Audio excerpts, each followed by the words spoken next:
चालू आहे. थांबा. नमस्कार, आपली न्यूज मध्ये तुमचं सहर्ष स्वागत आहे आणि तुम्ही सर्व बघत आहात आपली न्यूज. आपण आज आलो आहोत पालघर तालुक्यातील सातपाटी या गावी आणि सातपाटी या गावीमध्ये आताच नव्याने जी संस्था स्थापन झाली ते म्हणजे जनहितकारी संस्था.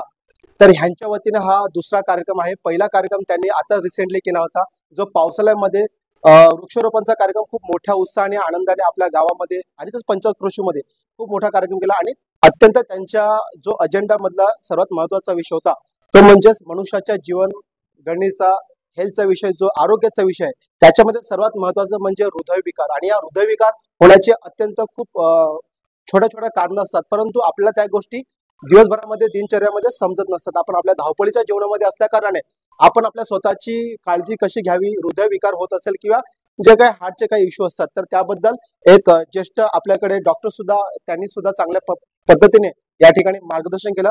आपण सध्यांतरी जाणून घेऊया की आजच्या कार्यक्रमाची रूपरेषा कशी होती आणि आजचा कार्यक्रम अत्यंत किती महत्वाचा होता. नमस्कार सर, तुमचं आपली न्यूज चॅनल मध्ये सहर्ष स्वागत आहे. सर, काय म्हणाल, आज जनहितकारी संस्था सातपाटी यांच्या वतीने हृदयविकार जे तज्ञ होते सर, डॉक्टर सर आहेत, तर त्यांनी जो काही या ठिकाणी प्रबोधन केलं किंवा छोट्या छोट्या प्रत्येक प्रश्नाला उत्तर देण्याचं काम केलं, तर त्याबद्दल सर आपण आपली प्रतिक्रिया काय? नमस्कार. जन हितकारी संस्था या सातपाटी माध्यमातून चला हृदय जपूया ही संकल्पनाच इतकी छान आहे की या सातपाटी गावामध्ये ती साकार झालेली आहे आणि खरोखरच ही संकल्पना हृदयाला स्पर्श करून गेलेली. आणि या सातपाटी गावामध्ये जवळजवळ 35,000 लोकांची ही लोकसंख्या आहे. तर मला एकच सांगायचं असेल, मला एकच म्हणायचं आहे की हृदय हे सरळ मार्गाने जात असतं. हृदयावर प्रेम करायला शिकलं पाहिजे माणसाने. हृदयावर जर प्रेम केलं तर हृदय शांत. हृदय हा सरळ मार्गाने चालत असतो, पण हृदयाला तुम्ही मार्ग आणायचा प्रयत्न करू नका. हृदय हृदयाप्रमाणे चालेल.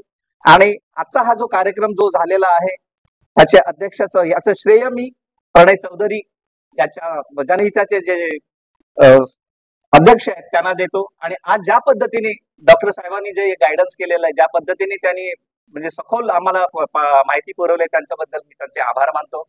जय हिंद, जय महाराष्ट्र, जय हितकारी संस्था. धन्यवाद.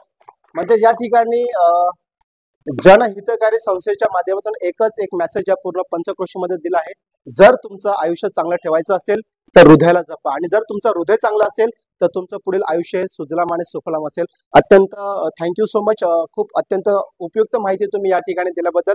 आपण बघत आहात आपली न्यूज.